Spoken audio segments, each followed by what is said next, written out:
Okay, we'll wind up this portion of our forum with these four candidates.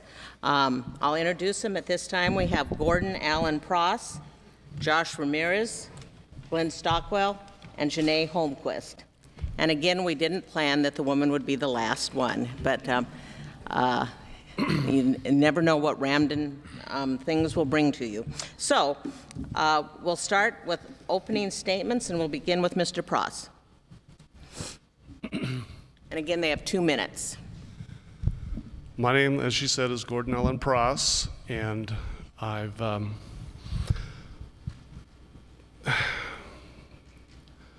running for Congress. This is my 8th time on your federal ballot because I'm an American citizen, and it's a fundamental right to stand up for your country. I have a background in agriculture, like a lot of people around here, and I have from farming to forestation, military aviation. I have a degree in political science. Half of my 180 credits is poli-sci, and half of that's in the deception of politics. What we have here is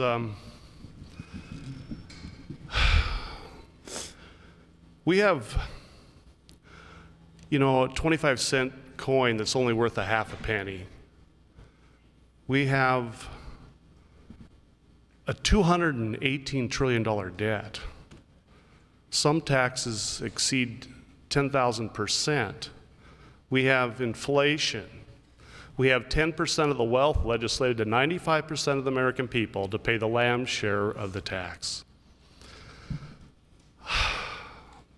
You know, the Republic needs to render the government limited. We need to end the Fed.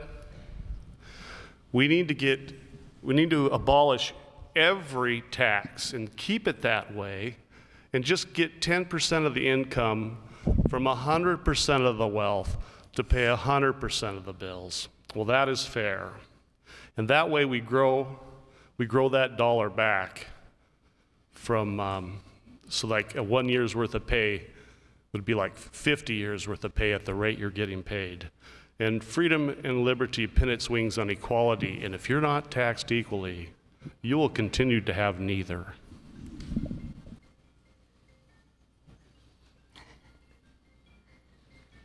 She's using her timer, I think, on her phone.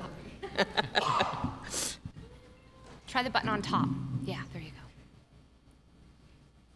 Do you want to use mine? Okay.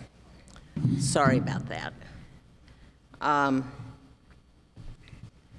Okay, we will move on. Were you finished? Did you want to say, I don't know if that was a distraction for you. Do you want to say anything else? Yes. We'll give him 10 seconds. I'm very appreciative of the First Amendment being adhered to today because it has been crucified, and we're going to discuss that on the close. Thank you. Okay. We will now move on to Mr. Ramirez. Good evening, everyone. Thanks for being here, and I'd like to thank the League of Women's Voters as well. I'm Josh Ramirez. I'm an Army veteran. I'm married. I have 4 children and live in Pasco. I have a bachelor's degree in accounting and finance and a master's of science and management. I'm a lead analyst at Hanford and work as adjunct faculty actually here at Columbia Basin College teaching project management. I'm running as an independent. The parties are so caught up in victory for their party, they forget they should be fighting for the victory of the people. The 2 major political parties are now outdated and irrelevant, and their divisive nature a detriment to those they fail to represent. Groupthink now outweighs intelligence, and the game has become greater than the cause. My goal is returning prosperity to America through reemployment of about 28 million Americans. But this is only possible by restoring representation to the people that the 2 political parties have stolen through their unpatriotic donors who ship our jobs overseas and boost their bottom line at the expense of American middle class. Under my plan, we can restore over $500 billion in annual tax revenues. Without raising your taxes, millions will no longer need welfare programs. we can eliminate the budget deficit and start paying off our national debt. This will be accomplished by returning jobs to the U.S. that have been shipped to China and other countries. Without these jobs, our economy will never recover, and just repealing Obamacare will only fix less than a quarter of the budget deficit that my plan fixes with job restoration. By bringing jobs back to America, we can bring about 60,000 of those back to the 4th District and restore our economy. Thanks so much. Thank you, and we'll move on to Mr. Stockwell. Hello, my name is Glen Stockwell. I've been a citizen of the 4th District now, majority of my life, except when I was in 2 branches of service and I served Uncle Sam.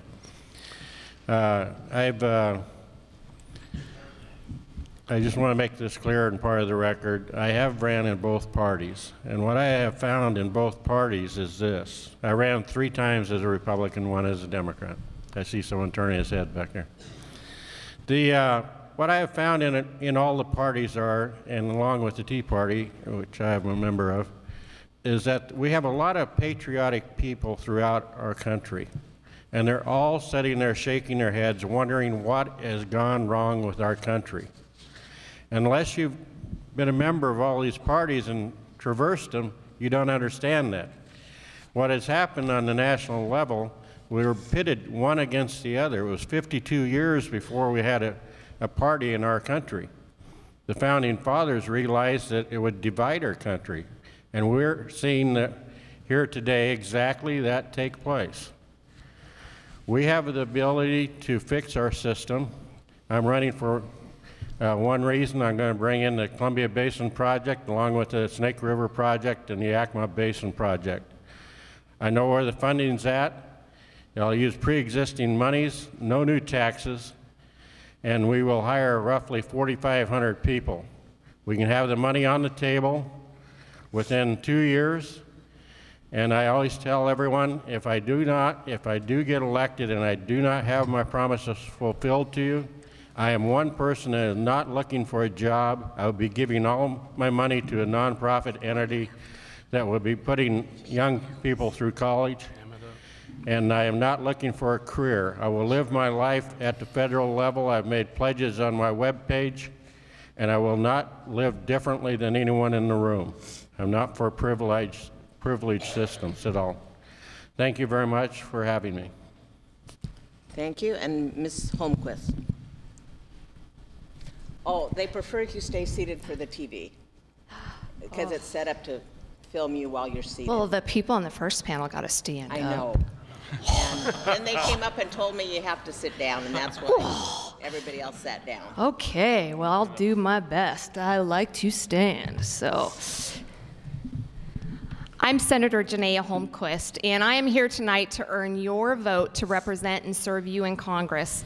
And as a mother, wife, and taxpayer, I'm really concerned with our national legacy of nearly $18 trillion of debt and a struggling economy and a constant attack on our constitutional rights and our Christian principles.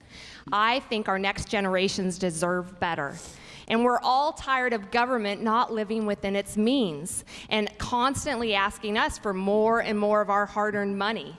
Well, folks, in the Senate, I was able to help lead the charge to ensure that Washington State became the first state in the nation to adopt a 4-year constitutional balanced budget amendment. And if we can get it done in Washington State, I know we can accomplish it in Congress. As your state senator, I have never voted for a tax increase on Washington citizens, so you can count on me to make government live within its means and to always remind them who's footing the bill. That's you, the taxpayers. And regardless of what issue we talk about, whether it be Obamacare or education or defending our veterans or our hydropower dams or continued funding for Hanford and the PNNL, I have a proven track record to back up my promises and my commitments and my Republican ideals and ideas. And not only that, I've been able to lead in both the majority and the minority. I wasn't always the chair of the Commerce and Labor Committee in the Washington State Senate.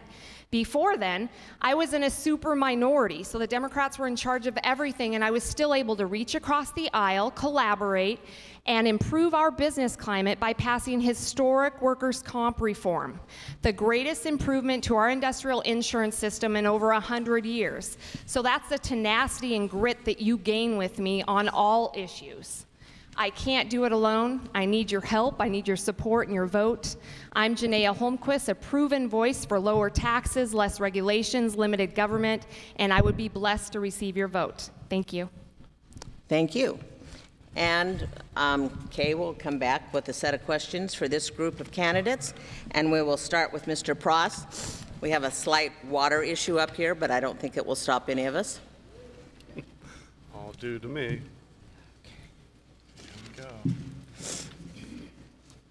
Okay, if you'll just tell me what question it is, you can read along as I read it. If anybody wants to see it, they can. C4. Okay, we're doing C4. The Arctic ice cap is melting even faster than first predicted, 20% decrease since 1979, according to data from NASA.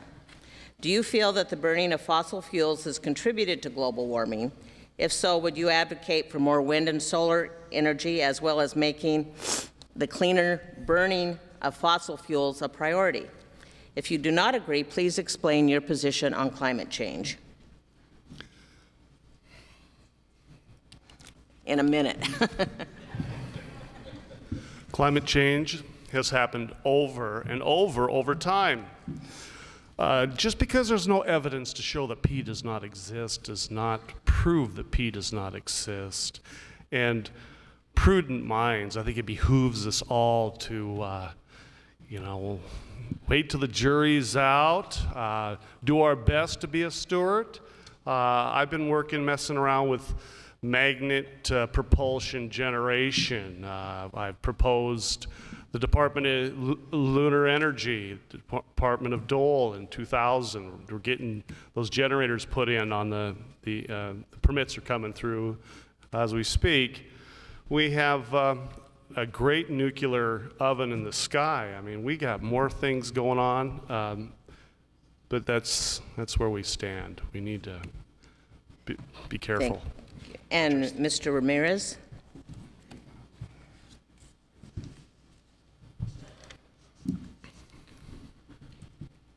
I do support renewable energy, and I do believe the ice caps are melting, and I do believe that fossil fuels contributes to that.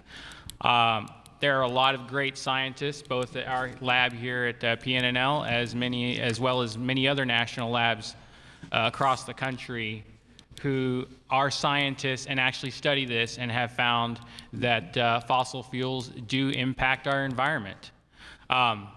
I used to be, for several years, a renewable energy development manager working on solar and wind projects.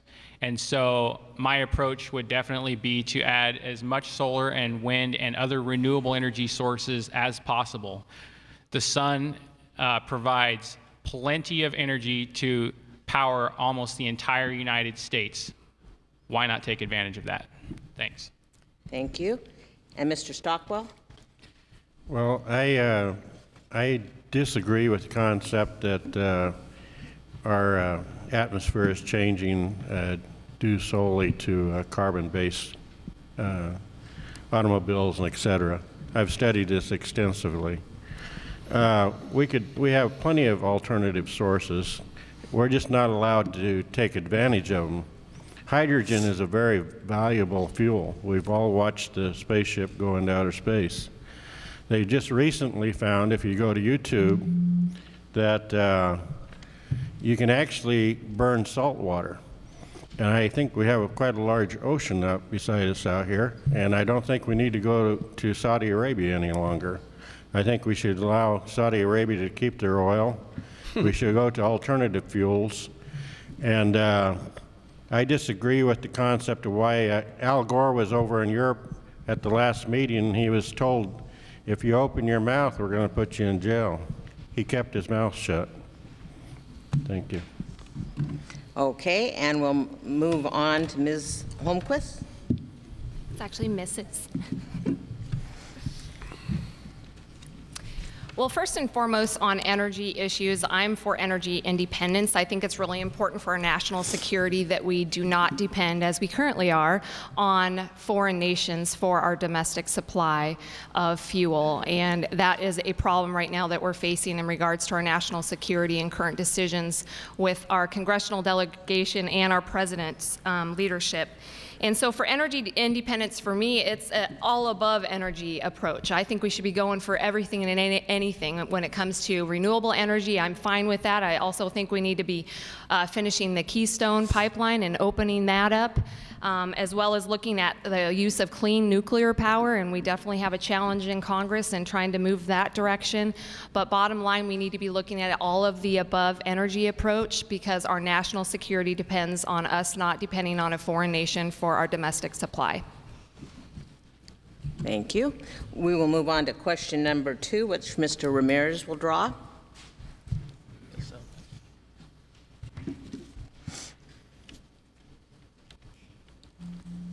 It's C3. This was a hypothetical question that somebody sent us from CBC.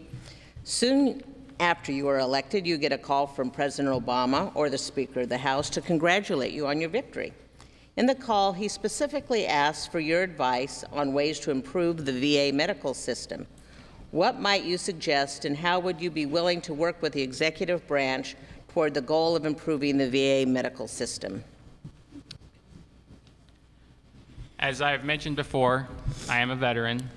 I have personally experienced the shortcomings of the VA system and medical facilities on military bases. I think that what we need is more of a privatized approach as far as how staff at the medical facilities treat their veterans. Not necessarily that it should be run by private organizations, but it should have the medical staff and management that would treat patients and veterans as though they were ordinary patients coming in from the outside. I think we really need to respect our veterans and get them the service and get them the medical attention that they need, no holds barred. Thanks. Thank you. And Mr. Stockwell? I also am a veteran, and the treatment of the veterans' mistreatment has gone back for many, many years. After World War I, actually our troops came to Washington, D.C. and stood before the White House, and they were trying to get paid for their service, and they were machine gunned down. And the 3 people that gave the orders to mow them down later became generals. And so this is not a new subject. During Vietnam, Agent Orange took place. A lot of people didn't get service, medical treatment there again. I'm for making certain our veterans get the #1 treatment in the land. And I'm also for getting rid of Obamacare, which I was in Congress the night it passed. But until we get control of our medical system, nothing will change. Thank you. Thank you. And Ms. Holmquist? Thank you. And I am Janea Holmquist, and I am actually a VFW Ladies Auxiliary member. And one of the greatest honors of serving in the legislature has been defending my veterans. And again, part of my proven track record, just this session alone, we just had a Pension Poacher Prevention Act that we were able to shepherd through my committee that would help defend our veterans and their surviving spouses and families from unscrupulous folks that were in our state trying to charge them for services that they shouldn't be charged for at all. And when it comes to our VA system, I think the proof is already there that there's major issues that's not serving our veterans. I have a Veterans Coalition, and we've come up with some ideas. First and foremost, you should be able to just get your health care needs met at your local level. And there's some approaches already, House Resolution 4810, that would allow you as a veteran to get your health care needs met here locally. But you may get a kick out of this one. This is an idea. If I'm serving you in Congress, God willing, and I can't get enough horsepower to change the VA system like we should, I'm I'm going to drop a bill that says that everyone that serves in Congress and the president and their families, and they have to get their health care needs met through the VA system. So give them a little dose of their own medicine. And I bet it wouldn't take long and they would have that thing all cleaned up. Thank you.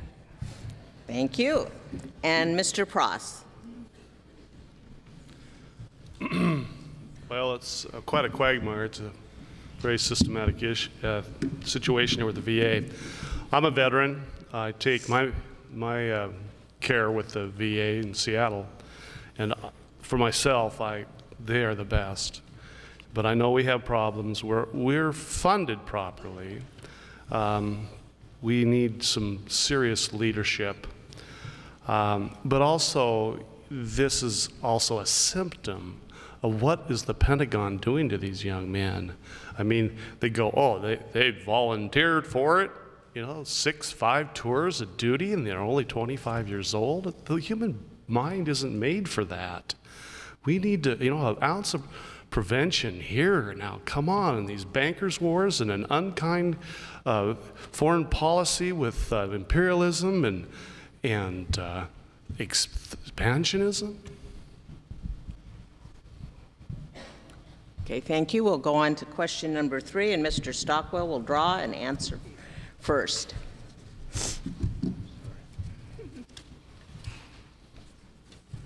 C5. C5? Yes. Okay. Okay. This is a good league-like question. In June of this year, the Bipartisan Policy Center Commission report on political reform stated that members of Congress and others running for office spend too much time fundraising, which crowds out time for legislating. If you are elected to Congress, how will you reconcile the need to serve your constituents with the need to raise money for the next election? Well, I've always funded my own elections. That doesn't mean I'm a multimillionaire and I'm going to buy my way into Congress. I strongly believe that the Founding Fathers expected us all as common citizens to be able to run for office on our ideas and thought processes. But that's not the way it's been over the last 100 years. Most millionaires end up in Congress. There within lies the problem. There's nothing wrong with being a millionaire. But what I would do in Congress is I'm going to bring in the second largest construction project in 69 years to Washington State. And if I don't, I want you not to vote for me again because I have not kept my promise with you. But if I keep my promise with you in another 2 years, then I imagine you will vote for me because of what I've done for you. And so I don't think that I need a lot of money. All I need is your vote. That's it. Thank you. Thank you. And Ms. Holmquist? And I do it the same way as I accomplished that when I served in the House of Representatives, when we had also a 2-year term. And first and foremost, you need a lot of energy, a lot of support and loved ones. And I think, too, it's really important, money does help get your message out, but it's not always money that makes the difference. And when you are serving, if you're always remembering who your bosses are, who you're accountable to, who's footing the bill when you're working on budgets, you the taxpayers, you get to, and then make sure you're accessible, which I do monthly district office days. If you're doing your job, you're earning your votes while you're serving. And so you shouldn't just show up every 2 years and go, oh, remember me, and I want your money, and reelect me. You should be earning your vote every single day as you're doing your job and serving the citizens of Washington State. And that's exactly what you would get with me and my leadership. And I've never forgotten who my bosses are. Thank you. Okay. And we'll move down to Mr. Pross. Is that for all Congress or just for myself? Well, I think it's for yourself, Okay. but acknowledging Well, how expensive it is to run for office. Tell me about it. Lord, I've paid for all my own campaigns, and that's why I haven't been elected, because you have to buy these seats. They're for sale. The Supreme Court just lifted the caps off billionaires, so there's your entrenchment. Well, with all the creativeness on the internet, if you get some crafty young folks you can get your message out to a great populace. You're on the Hill 100 days, isn't that right? And there's some time you can, get your message out to your hometown and have a barbecue down the street afterwards. I mean, it seems to be manageable, and if you're doing your job and getting the money straightened out, getting it back to you, because I don't want to spend your tax dollars on you. I want to make them worth something and give them back to you. Thank you. And Mr. Ramirez. This is one of the issues I'm very passionate about. I think we need to completely get big private money out of elections altogether and put elections in the hands of the people completely by making them publicly funded. The Citizens United decision, in addition to the recent McCutcheon decision, will continue to have an even greater negative impact on the representation of the majority of Americans. It was a sad day in America when the ultimate court in the land caved to corruption. This was the McCutcheon decision recently. With both Supreme Court decisions now in play, the rich minority now have a greater representation than the majority, of which most will never be able to afford to pay to elect the kind of representatives that truly care for the best interests of the people. I would support a complete overhaul of election finance policy to include complete elimination of big private money in elections, elimination of the use of the candidate's own money for campaigning, elimination of PACs, and make all elections publicly financed. People should be able to pick a candidate based on their competence, not on how many times they've seen a sign on the side of the road. Okay, thank you. I know it's hard to get this in a minute. We have one more question, and Ms. Holmquist will draw it. C1. Okay. The federal gas tax is currently 18.4 cents per gallon and has not increased since 1993. The federal trust fund for roads and bridges is running on empty. Senators Murphy, a Democrat, and Corker, a Republican, have proposed a 12-cent increase over the next 2 years. Would you support such an increase or another funding method to help repair and expand our current infrastructure? And this is something I also have some experience on as your state senator. So in our state legislative level right now, this is a conversation, a hot topic right now, and it will be this next session as well. I'm a big proponent of infrastructure, support, and funding.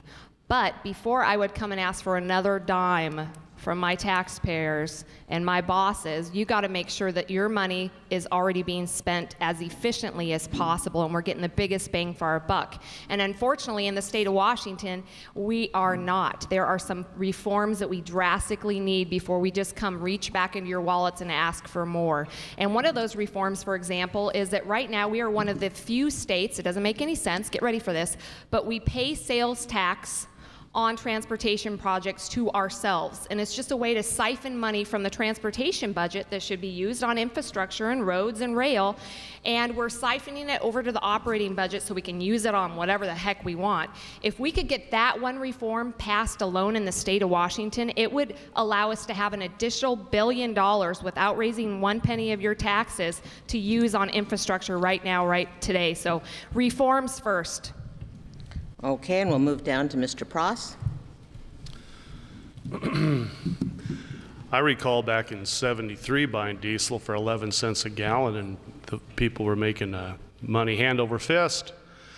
We had an embargo too. We couldn't buy it from 8 p.m. till 8 a.m.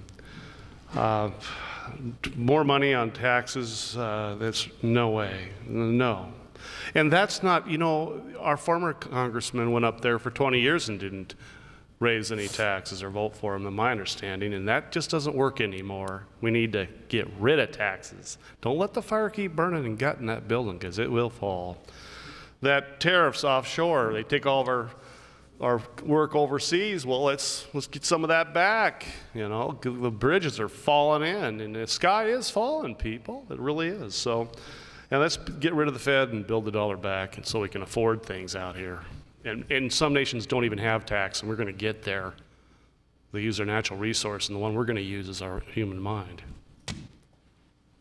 Thank you. And Mr. Ramirez. So I believe this, the tax should be changed to a percentage of the wholesale value instead of a straight, dollar value on top of it, because then it can't be adjusted automatically with the price of fuel. This also goes back to the same problem we're having with the minimum wage argument, right?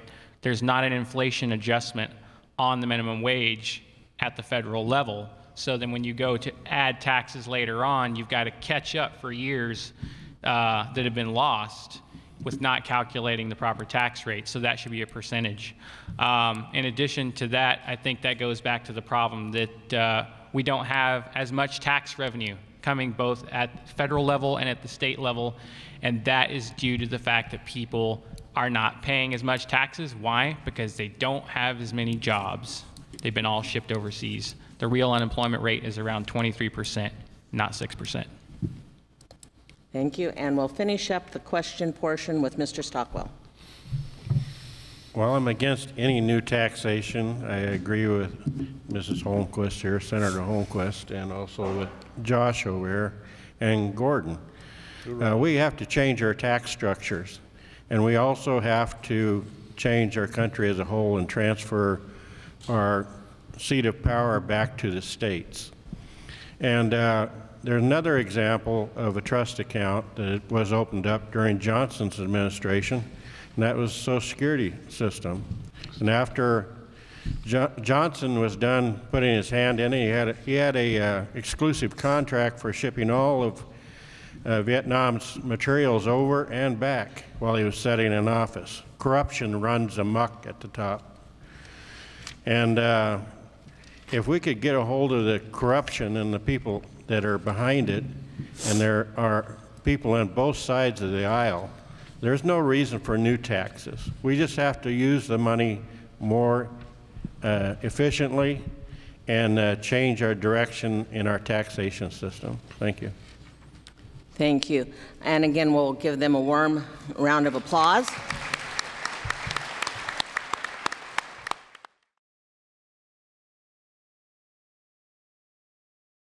Once again, thank you to the League of Women Voters for the opportunity to come and speak to all of you. And wow, what a crowd. This is the biggest one we've seen, right? I'd like to say there are 3 colors in our flag, not just red or blue. Something that really concerns me, the poverty rate in Yakima, 34%. Poverty rate in Pasco, 28%. Poverty rate in Kennewick, 18%. Moses Lake, 21%. Connell, 23%. Why aren't we talking about how to fix it? Why aren't we looking into those problems? Why aren't we trying to solve them? Small businesses aren't doing well because they're losing their customer base due to the poverty in this country brought about by shipping our jobs overseas. Obama is trying to pass 3 more trade agreements. I'm sure you guys haven't heard about them. And the Republicans have his back, as did Hastings. Remember NAFTA and ASEAN and all the millions of jobs we lost with that? Those trade agreements cost us millions of jobs. And now we're going to pass more trade agreements and lose more of our sovereignty to the World Trade Organization. Congratulations, America. You got what you voted for, and you keep doing the same thing over and over again, hoping for different results. I'd ask you to declare your independence and vote for intelligence over partisanship. I'm Josh Ramirez. I'm running as an independent. Thank you so much.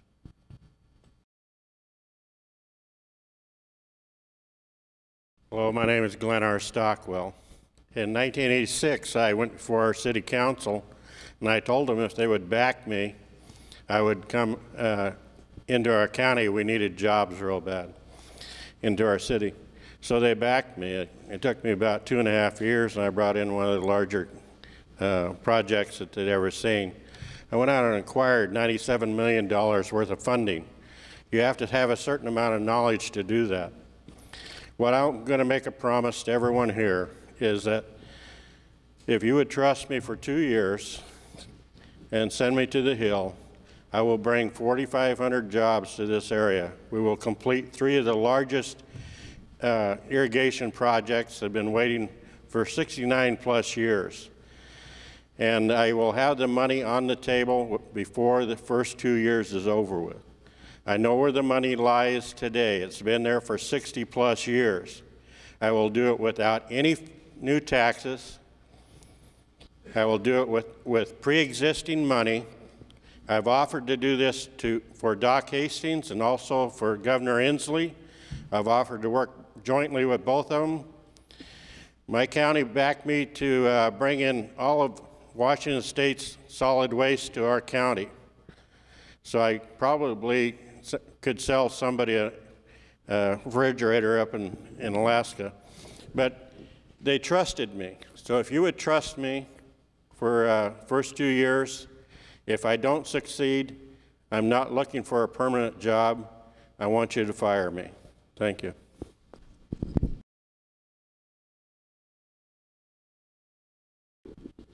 I prefer to have nothing between me and my potential bosses.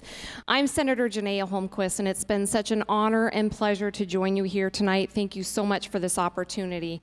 And as you've seen, we have a large group of candidates trying to earn your trust and support to be your next congresswoman or man. And what you gain with me is that proven track record to back up my promises and my commitments and my Republican ideals and ideas. I've also shown that you can stand strong on your core principles and still get things accomplished. I've never voted for a tax increase on Washington citizens. I've also shown you that I can lead in the majority and in the minority and get things done, and we need a lot more of that in Congress. Now, my proven track record and voting record has been recognized by a lot of citizens groups around the state, and I've felt so blessed and honored to be the Legislator of the Year for the Washington Farm Bureau 2 years in a row, which is an unprecedented honor. Just this week on Monday, I was honored to be named the Outstanding Legislator of the Year for the National Federation of Independent Business, NFIB, for being a guardian of small business men and women in our state. And then for this race, I've received the highest NRA rating and endorsements from groups such as the Washington State Patrol Troopers Association, the Washington Trucking Association, the Hunters Heritage Council, the Human Life PAC, the Douglas County Republicans. The list goes on. You can check it out on my website. But what I'm really here tonight is to ask you for the honor of your vote, for your trust. I'm Janea Holmquist, the proven conservative voice for lower taxes, less regulations, and limited government, and I'd be honored to receive your vote. Thank you.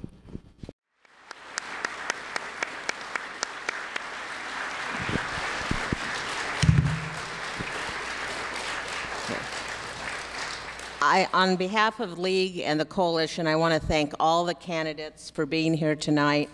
I know some of you had to travel a greater distance. We wish you a safe trip home. We thank you for being flexible with this format and cooperating. You know, we didn't get too much grief over this, so that was appreciated. It's nice to see such a good crowd. Voter turnout, as you probably know, during a primary is horrible. So it is your job to go forth and remind people to vote. If you have a favorite candidate or two, share their names with your friends. I'm sure the candidates would appreciate you lobbying on their behalf. If you know somebody that's eligible and has not registered, they can still do it in person at an auditor's office up to 2 weeks. I think the Monday before, 2 weeks before the election. I was going to look up the date.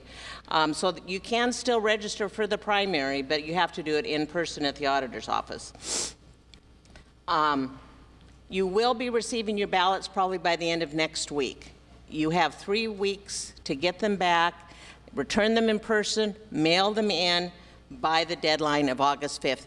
The sooner the better. You don't necessarily have to get them back that first week. You can think about it, do more research, but don't hold on to them until the last minute either. It makes it harder for the auditors. For all the candidates, we ask that you remove all of your signs and put in material that you brought, and otherwise I end up with it and my house needs no more stuff in it. So anyway, thanks again. Thank you to the audience for coming, and we'll hopefully see you before the general election.